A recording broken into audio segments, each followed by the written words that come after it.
Okay, so this is our first video. Our first set of videos are all going to be a review of Algebra 1. And in this one we're going to be evaluating expressions, namely algebraic expressions. Hey all you black cats, welcome to Algebra 2. Alright, dose. Alright, so your objectives for the day, number 1, to evaluate numeric expressions. Number 2, to evaluate algebraic expressions. And then number 3, to simplify algebraic expressions. Simplify. Have a great day. Okay, in this one we have a lot of review videos. There's going to be review vocabulary. So there's going to be 3 pages of vocabulary.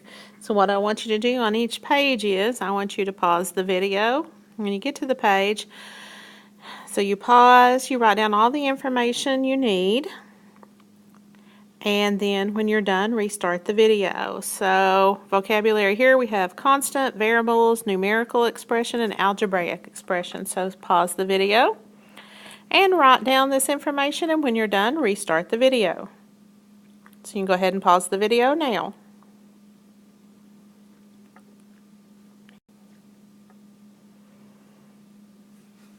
Alright, this is our second page of vocabulary. So you're going to do the same thing you did before to get the information down. You get it down, then you restart the video. So pause the video now and write down this information.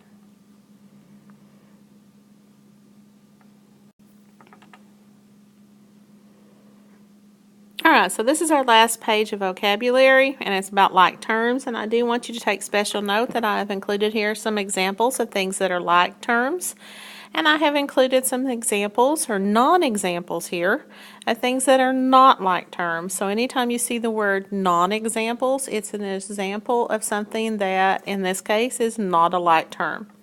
So pause the video now, get this information down, and restart when you're done.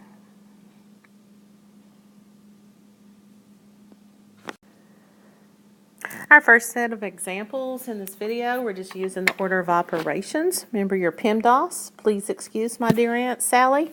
It's parentheses, exponents, multiplication and division are equal. You work them from left to right. And then finally addition and subtraction, and they are also equal. And you work them from left to right. So first of all, in this first one, you're going to start with your multiplication.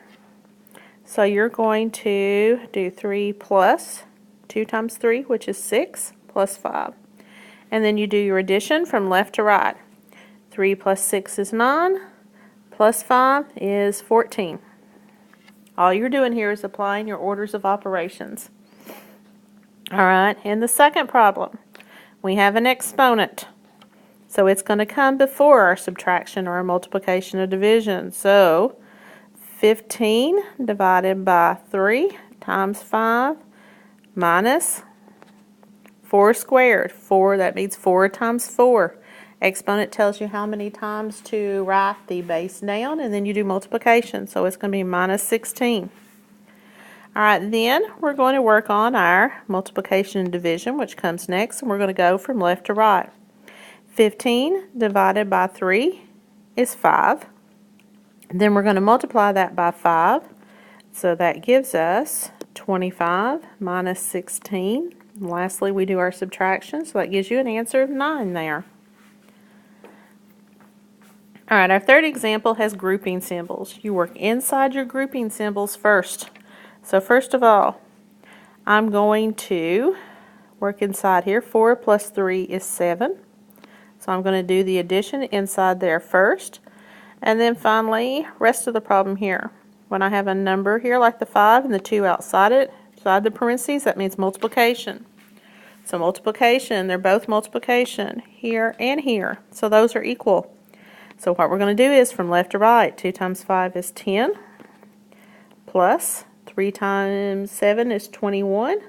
So, and then I do my addition, so I get 31. Alright, finally, last problem. It is a fraction. I have a numerator and denominator. What I'm going to do is I'm going to work with the numerator first. So I have 6 plus 4 squared, which is 16. all over 3 squared, which is 9 times 4.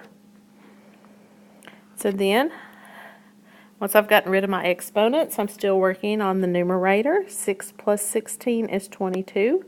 And then the denominator is 36. And then you have to reduce. If they have a common factor, you can factor out. And if you'll notice, 2 goes into 22.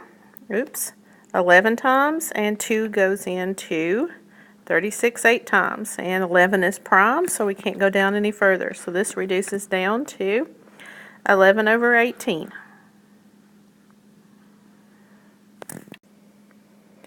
Alright, so this one I want you to try it on your own. See if you can solve this. So get to work.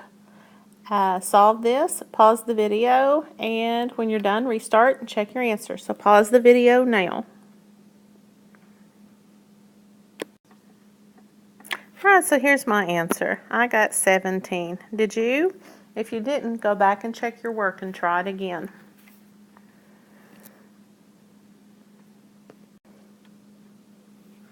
Alright, now so we're going to be evaluating algebraic expressions. So basically, an algebraic expression is just a numerical expression, except instead of all numbers, you got some variables. And in this case, what we're going to do is just one more step than the numeric expression. First of all, we have to substitute. It says for A, we're going to put in -4, and for B, we're going to plug in 5. So I am going to rewrite everything without my A or my B. My B. And what I'm going to do is I'm going to put parentheses there for A and parentheses for B. And for A, I'm going to substitute in -4. And for B, I'm going to substitute 5. Once you've made the substitution, all you do is what you did on the last problems, order of operations. So pause the video now and see what you come up with as your answer using your order of operations.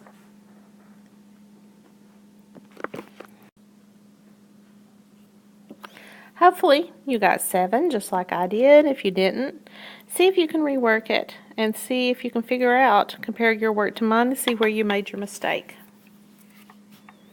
So pause the video if you need to, and then restart the video when you're ready.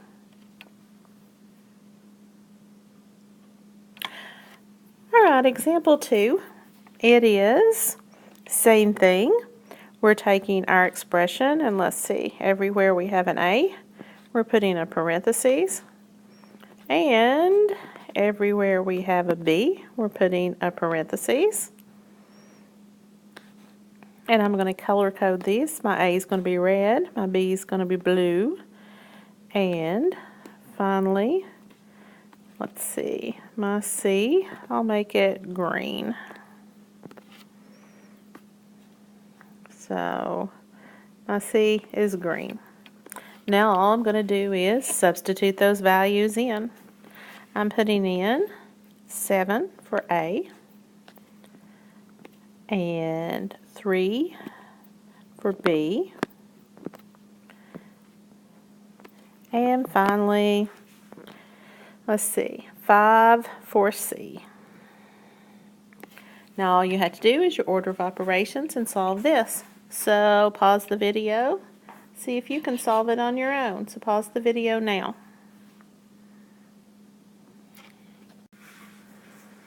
Did you get 186 like I did? If you did, pause the video, compare your problem with mine, and see if you can determine where you went wrong. So pause the video now if you need to do this. Otherwise, let's go on to one for you to try on your own. Alright, so this is an algebraic expression you're going to substitute in, just like I did, and see what you come up with. So pause the video now and do your substitution and simplify.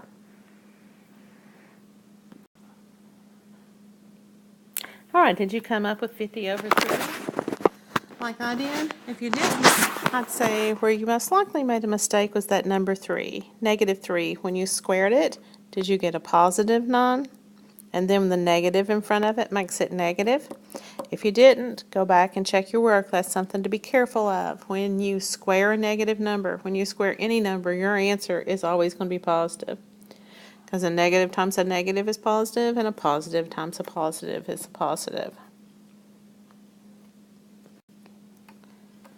Okay, our last topic here. We're going to simplify algebraic expressions by combining like terms. Remember from your definition, like terms have the same variable and the same exponent. So let's look at our two examples here. In the first one, I have a 7x squared. The x squared is the key thing here. And if I look here, I have a negative 4x squared. They both have an x squared. Your x is your base, your 2 is your exponent. They have the same base and the same exponent. When you have like terms, what makes them the same, which is that x squared, has to stay the same. That cannot change. So you rewrite that x squared and you do your math with the numbers in front. 7 minus 4 is 3. Alright, our next term, it has a y squared. And if you'll notice right here, this term right here has a y squared also. So they are like terms because they both have a y squared. So what makes them the same, the y squared, stays the same, y squared. And you do the math with the numbers in front. 3 plus 2 is 5. So there's your expression simplified. Alright, now, as always, in everything in math, it builds upon everything. So we have an extra step added in here before we solve this. We have parentheses, grouping symbols, and we have to get rid of the negative. So I have to distribute the negative to everything inside. It's like multiplying everything by -1. What that does is you keep the 3k, you keep the m, and you flip the signs. I also have a grouping symbol in this second set of terms here, and it has a 2 out in front, so I have got to distribute the 2 to everything inside. So 2 times k is 2k, and 2 times -4 is -8, and there's an m attached to it. Now I'd like to see if I can simplify. So first of all, this term has a k. This term has a k. So they are like terms. So I can combine them together. What makes them the same, the k's, stays the same. And I do the math with the numbers in front. So -3 plus 2 is a -1. Or I can just do a -k. Finally, I got a term with an m. And I have a term with an m here. M's are what makes them the same. So what makes them the same? What makes them the same stays the same. So I rewrite my m and I do the math with the numbers in front. -m, that means -1m minus 8. That gives me a -9m. So, let me write this a little bit better here. This is what our answer looks like. -k minus 9m.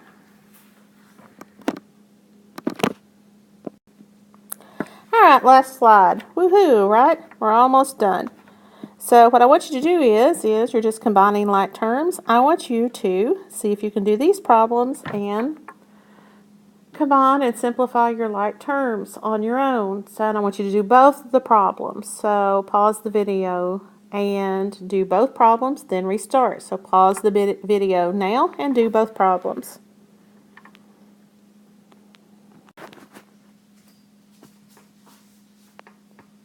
Alright, I hope you got the same answers as I did. If you notice in problem 1 here, you only had one like term, the two terms with the j squareds. There was no other k and there was no plain old j. When you don't have a like term to combine it, all you do is bring that term down and write it down. And your second answer should have been 12a minus 8b. If you didn't get the correct answers, go back and check your work with mine. See if you can figure out where you went wrong. And we're done with our first video.